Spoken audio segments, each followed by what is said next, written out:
Bowls out of Easy Bowl in Bluffton, Indiana, your number 1 seed, EJ Tackett.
Jason, I don't really know where to start here, but come back for the ages, 15th major, 4th TOC, just describe this feeling.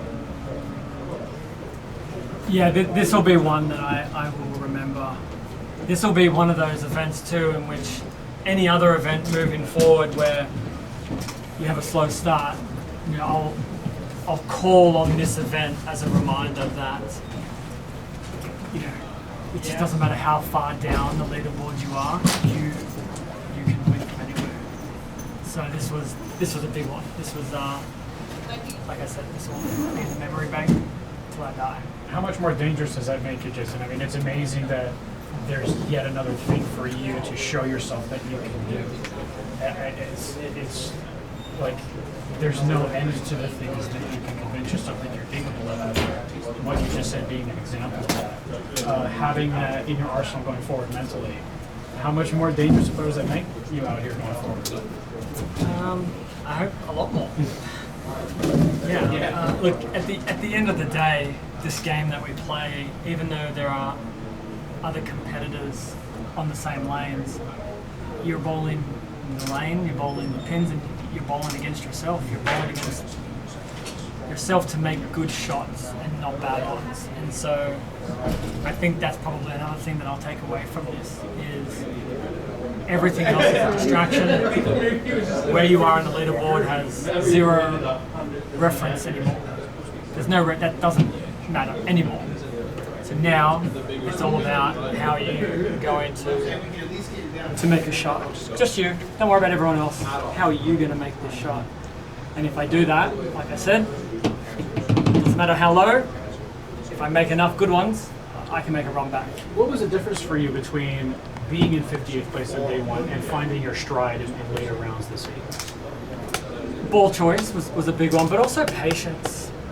You know, when you aren't seeing the ball motion that's giving you the big numbers, and you are aware of the scoring pace, and it was a pretty high scoring tournament, and so when you're looking at the numbers for your own scores, and you're like, this is just not enough.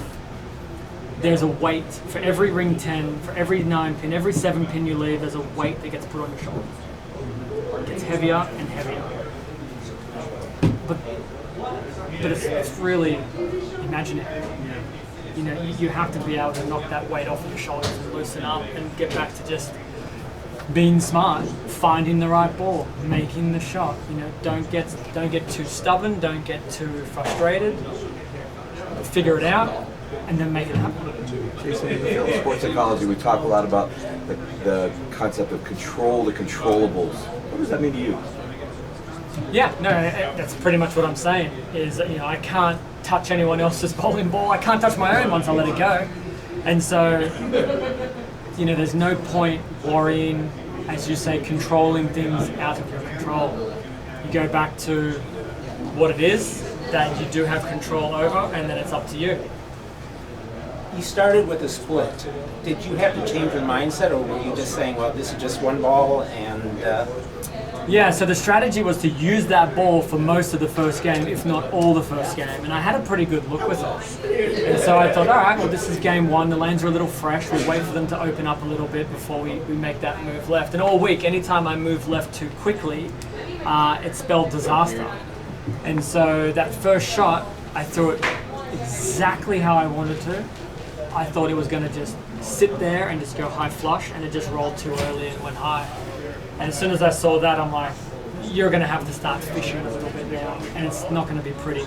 And I actually thought Jason had a pretty good look too, from a little further right. And so I was like, well, you know, if I move to where he is, it might get a little messy, but then you might also bowl a lot worse because he's comfortable, and you would have to go fishing out there a little bit. So I decided to just move straight in and say, you know what, let's just make better shots than you did all week at this time of the tournament when the lanes are transitioning. And I definitely did that. Yeah, pured a lot of those shots against Jason to win that one. So you're talking about going fishing right after practice, the second frame of the first match. Well, we had a pause for like, I don't know, 5 or 6 minutes, and the light, like it's probably the hardest thing to explain to people. You know, when people go, oh, they had practice shots. Well, even in that pause, the lanes are heating up and your ball motion changes. And out here, like, your ball motion changes aboard, you go to the face. It's not like, oh, it hooked a little early but sat there for a high fly. Like, no, like it hooks a little early and it goes to the face. So, you know, after his first 2 shots, which were dead pure, I was like, is he going to see the same thing that I saw? And he ended up seeing it.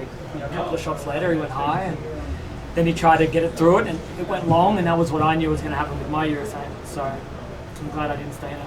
So it seemed like the scores are a little bit higher today. Do you think the use of urethane from Jason and you early on, even in those practice shots, kind of gave you guys some hold that allowed the scores to be a little bit higher? I was further left today than I was yesterday. It's hard to determine, what the causes of the scoring pace is because I bowled really well. I think Jason bowled really well. Anthony bowled really well until he had one ball that just checked on him a little earlier and it went high. So the scoring pace was probably a mixture of, maybe the pattern had just maybe calmed a little bit, but I think most of us were making much better shots as well for the whole game. So the top three, it's you, it's Anthony, and it's EJ. It just seems like time and time and time again. I know we talked about this a little bit last night, but just what does it say about the level that you three are at in particular? When it seems like every major comes out of you. Yeah, I mean, you'd have to go back a long way to find a major championship show without one of us on the show. Maybe the Masters might be one because of the knockout format, but you would have to go back a long way. I said it when I played against EJ when he was a rookie in 2013, and I beat him for the title there. I said it then. He was going to be my fierce rival. He just really was, and he hasn't let up. He had a few years where he didn't get the W's on television, but I never looked at that as like a slant onto what he was capable of, because I knew he just gets there so much. Well, there's got to be a reason why he keeps getting there, because he's bloody good, and it's only a matter of time until he figures out TV. And this season he has for the most part. I mean, this afternoon, I think he saw what I was going to see if the match went just a little longer. But he was a little further right than I was, but I knew that my ball was going to do what his was doing, and I just had to hope I could get through 9 frames. And so, I think other than his spare shooting, which he will probably tell you himself he's not too happy about, he made some really, really good shots. And then if he makes those spares, he probably lets the ball go a little better down the stretch. Jason, to follow up on Nolan's question, what I saw today was just an incredible level of mental toughness. How do you define mental toughness, and can you kind of walk us through your mental toughness that took you to victory, coming from 58th to dominating the field today and winning the title? Man, it's a tough one. I don't know how to describe what I think and feel in terms of like mental toughness. Maybe the best way is I just have this very strong never quit, never give up attitude. And maybe that attitude and the way that I look at myself and what I expect of myself, whether I can or can't win the tournament, I expect every single shot that I throw to be my very best shot. And like I said, it doesn't matter if I'm not going to make the show or win the tournament or make the cut. I want that ball to be the best that I possibly can every time. And so I think that determination is kind of what helps me prepare mentally, is I don't switch off. I don't allow myself to switch off, even if it's for 137 or 157. That last shot is still going to be as good as I can throw it. Jason, with 4 Tournament of Champions titles, that big record, you have 4 Masters titles. That is incredible. How do those twin accomplishments sit with you, and what does it mean to you to have those record number of titles in 2 of the sport's signature majors? The Masters in particular, I have no idea how I won 4 of those. There are seasons where I bowl and I feel like physically, execution-wise, I was amazing and didn't make the show. And then there are other seasons where you just get by because you catch a Brooklyn here or you roll a 2 and then you scrape your way through and then you win. And so like that's a tournament that is just so confusing. I actually don't think you can ever go into the Masters with a mindset of, oh yeah, this is for sure. Yeah.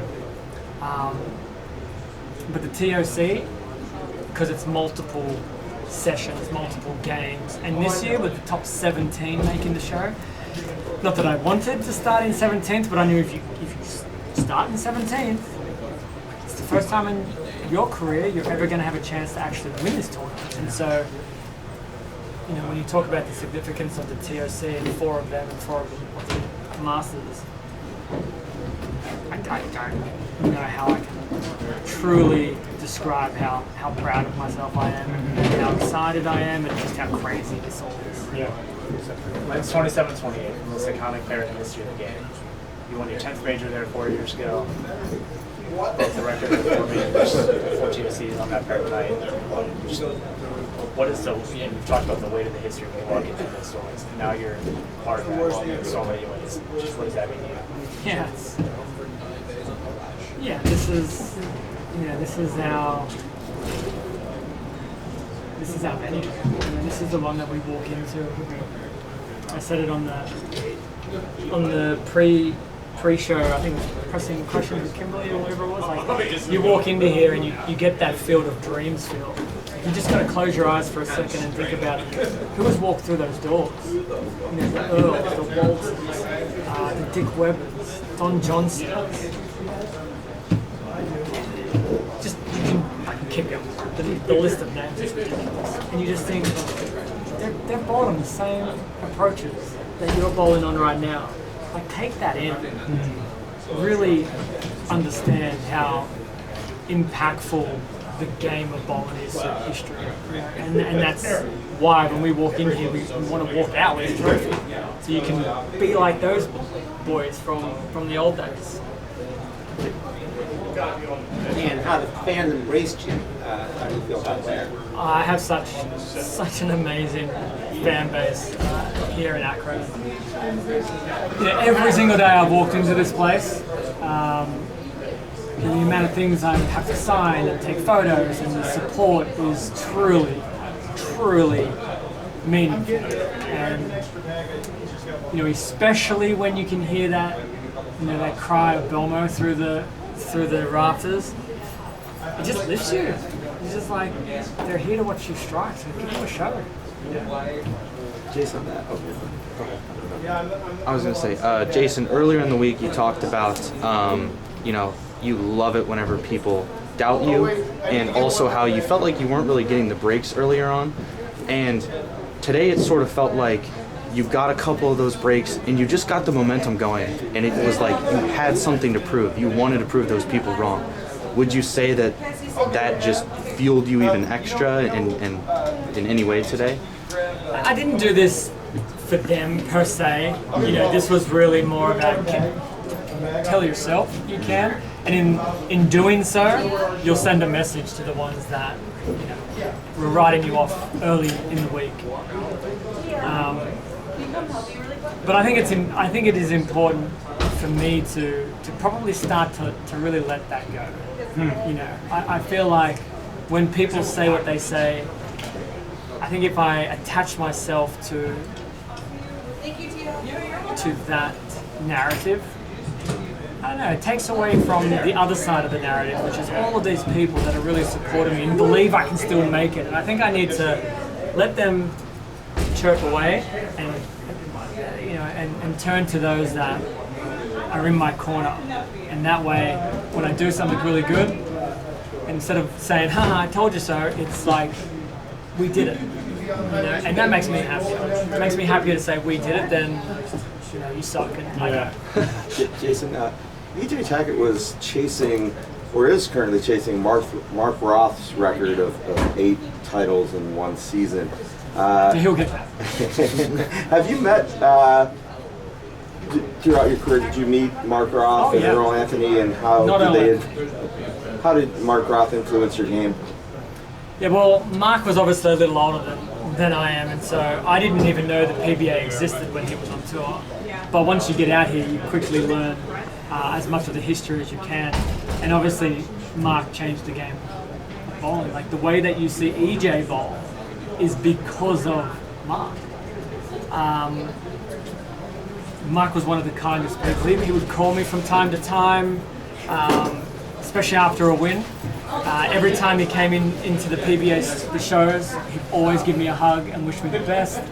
And whenever he was doing, Bowl TV commentary, he would always say the kindest things. And so, anytime I would see him, it was always just joy and love. And I miss him. I miss him out here. How about Coach Gordon? huge in bowling, but especially in Akron. I mean, he's one of the instructors and coaches in this area, particularly, that is just world renowned and such a huge influence in Akron. Have you interacted a lot with Fred throughout the years? No, unfortunately, I haven't had a chance to work with Fred. And, I was there for his Hall of Fame induction, and it was a wonderful evening. He spoke brilliantly, and he was funny and sweet. So I feel like a nice dinner with Fred would be an enjoyable time.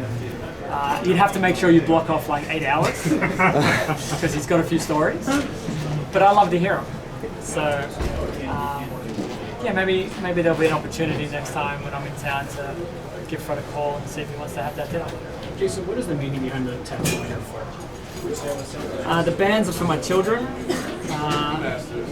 The X and the 4 dots is a counter, so that's 10 plus 4, 14. So I need another one now. Oh, wow, okay. 15. The world is for the world that I've traveled with the airplane. The sun is for everything under the sun that I love dearly, my family, my friends, and then Kimberly calls me king, so... Nice. May I take a picture? Yeah. Thank you so much. And then on the back side of it is a representation of a pin deck, an abstract view of a pin deck. 3 strikes into 10. 1, 2, 3. So you have been adding like dots? Oh, the whole for arm each is major? going to be... Yeah. That's awesome. So you're really going to do that for the 15th?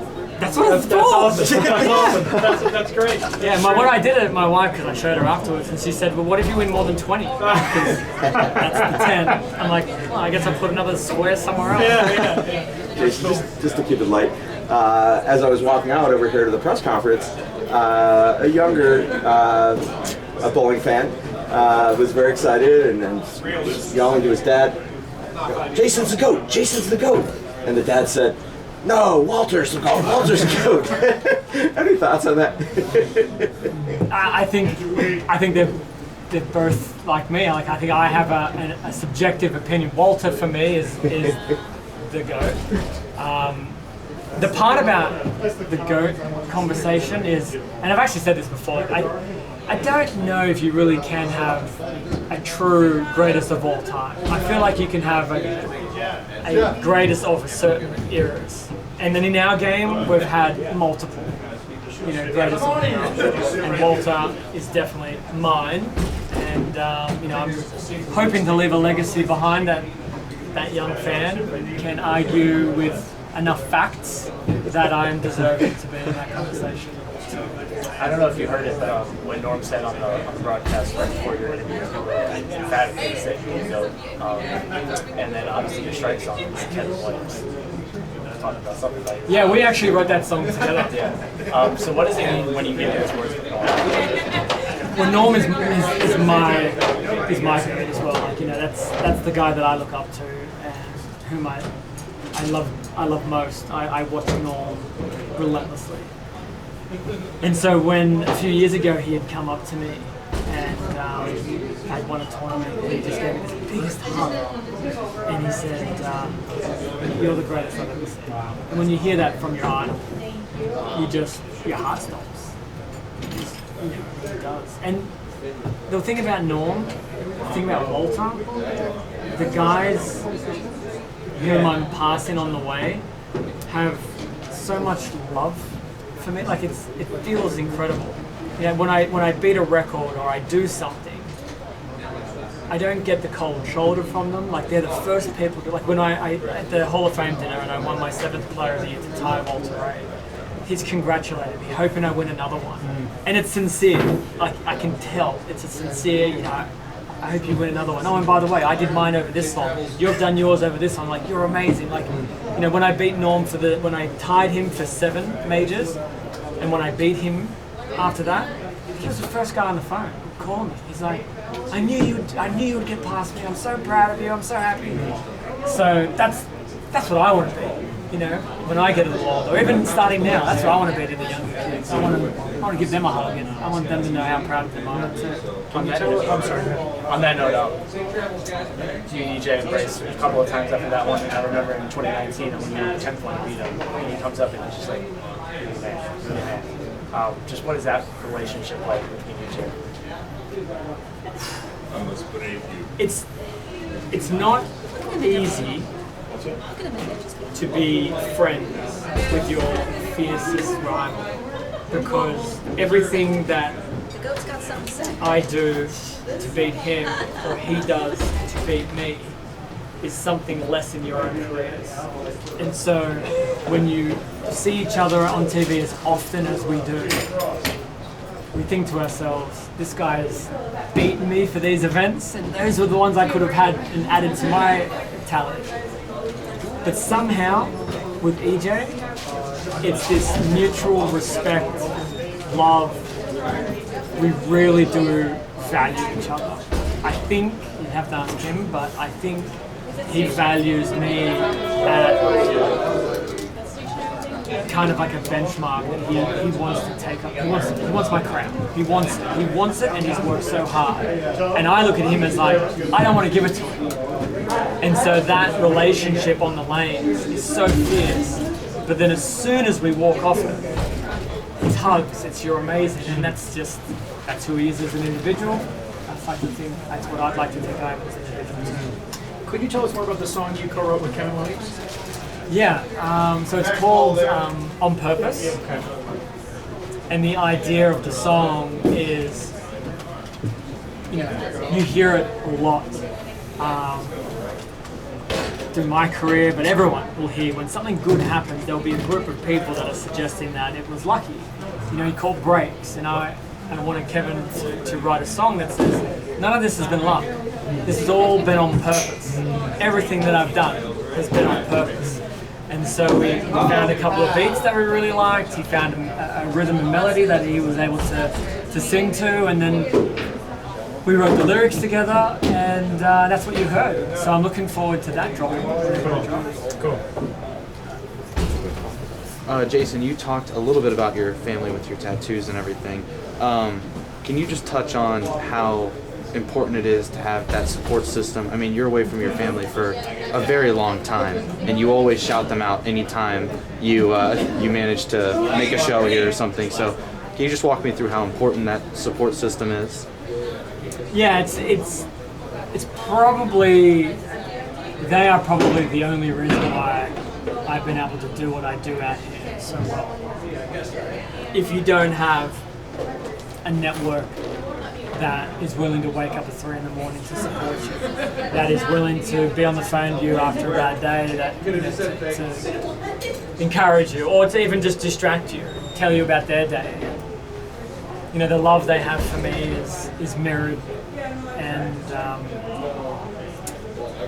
I don't know what I would be without them. Like, I just know I couldn't be out here if I didn't have that support. And part of the reason why I want to win so much as well is to let them know that whilst I'm gone for sometimes more than half a year, I'm coming home making it worth it. That I'm not just coming over here making up the numbers, been away from you, I'm actually winning these titles. Jason, do you have a specific coach? And if so, what did he or she tell you? No, just me. Very good.